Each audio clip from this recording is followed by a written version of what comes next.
In a last-minute memo sent to the Supervisor of Elections, Governor DeSantis has said all mail ballot drop-off mailboxes must be staffed at all times. But as Jake Stofan tells us, supervisors question whether the guidance is enforceable, and voting groups say the late advice is likely to sow confusion.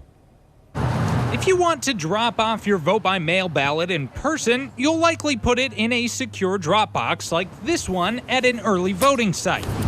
The state, in an effort to protect these boxes, says they must be staffed by a law enforcement officer or supervisor of elections employee at all times. Having an armed security guard sitting next to the drop box during off hours, that might intimidate some voters.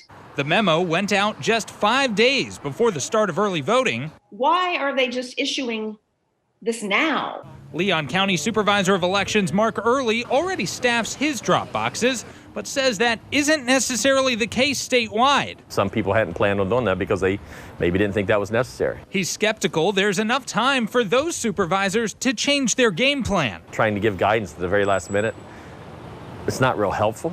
The memo from the state suggested guarding drop boxes will prevent voter intimidation and potential vandalism of ballots. And Early says the state makes a decent point, since many drop boxes are outside this year because of the pandemic. But again, it kind of all depends on the situation each county has at hand. State statute does require drop boxes be staffed during operating hours if they're located at a site not officially designated for early voting. Whether that rule applies to all drop boxes at all hours is where interpretations split. Reporting from the state capitol, Jake Stofan, Channel 4, the local station.